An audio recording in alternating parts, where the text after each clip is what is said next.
Saudara-saudari, Injil kita pada hari ini diambil dari Injil Yohanes bab 21 ayat 20 sampai 25. Setelah Yesus yang bangkit berkata kepada Petrus, "Ikutlah aku." Petrus berpaling dan melihat bahwa murid yang dikasihi Yesus sedang mengikuti mereka, yaitu murid yang pada waktu mereka sedang makan bersama duduk dekat Yesus. Dia inilah yang berkata, "Tuhan, siapakah dia yang akan menyerahkan Engkau?"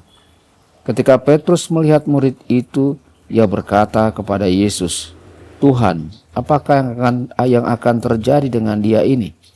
Jawab Yesus, "Jikalau aku menghendaki supaya ia tetap hidup sampai aku datang, itu bukan urusanmu. Tetapi engkau ikutlah aku." Maka tersebarlah kabar di antara saudara-saudara itu, bahwa murid itu tidak akan mati. Tetapi Yesus tidak mengatakan kepada Petrus bahwa murid itu tidak akan mati, melainkan, "Jikalau aku menghendaki supaya ia tinggal hidup sampai aku datang, itu bukan urusanmu." Dialah murid yang memberi kesaksian tentang semuanya ini, dan yang telah menuliskannya, dan kita tahu bahwa kesaksiannya itu benar.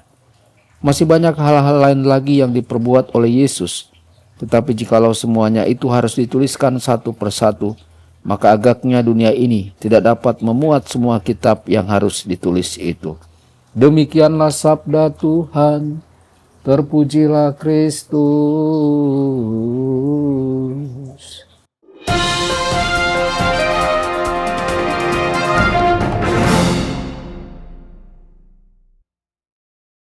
Dalam nama Bapa dan Putra dan Roh Kudus. Amin.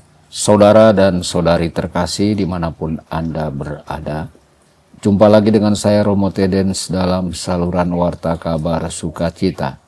Semoga Anda semua dimanapun berada senantiasa dalam keadaan sehat dan berbahagia. Saudara-saudari, Injil dibuka dengan ungkapan Petrus berbalik. Yesus baru saja menyatakan bahwa Petrus akan mati di kayu salib dan memerintahkannya, "Ikutlah aku." Namun alih-alih menanggapi Yesus dengan kata fiat atau jadilah padaku, atau bahkan aku takut, Petrus justru berbalik dan bertanya tentang Yohanes. Anak-anak kecil sering bertingkah seperti itu. Mereka mengabaikan perintah langsung seolah-olah tidak mendengarnya, lalu sibuk mencari pengalih perhatian terdekat. Ketika Allah meminta dari kita lebih dari yang bersedia kita berikan, kadang kita pun berpaling.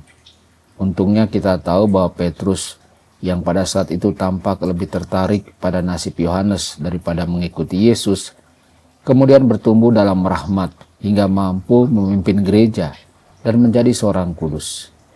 Kita memperoleh penghiburan dari teladan Petrus karena kita pun berharap untuk menjadi kudus suatu hari nanti. Tuhan kita menegur Petrus, mengingatkannya dan mengingatkan kita untuk tetap fokus pada misi. "Engkau ikutlah aku," kata Yesus. Mengapa Petrus bertanya bagaimana dengan dia? Apakah Petrus iri pada Yohanes? Cemas akan Yohanes bahwa dia mungkin juga akan menghadapi penyaliban? Atau mungkin Petrus merasa kewalahan oleh pewahyuan Yesus dan menjadi bingung? Apapun motifnya, Petrus menerima teguran. Mengingat betapa buruknya dosa, teguran dari Tuhan kita bisa sangat lembut.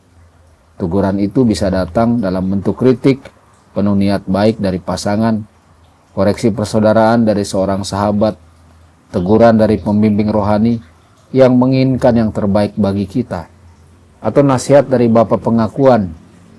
Dengan menyadari bahwa semua komentar ini berakar pada kasih Kristus, kita merendahkan diri, bersyukur atas kebijaksanaan Tuhan, melakukan koreksi, dan kembali memusatkan perhatian pada misi.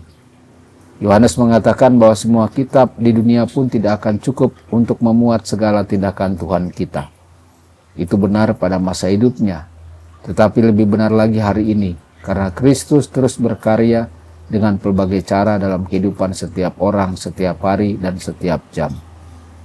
Saudara-saudari, salah satu tindakan yang paling mendalam adalah transubstansiasi yang terjadi dalam setiap misa di seluruh dunia tanpa henti.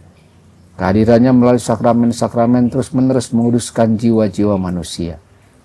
Dan dia pun berkarya di antara mereka yang tidak percaya, dalam kebaikan yang mereka lakukan dan kasih yang mereka bagikan. Bahkan dalam diri mereka yang secara rohani mati, Yesus tetap hadir bagai di kuburan. Tuhan Yesus memberkati dan menyertai Anda semua.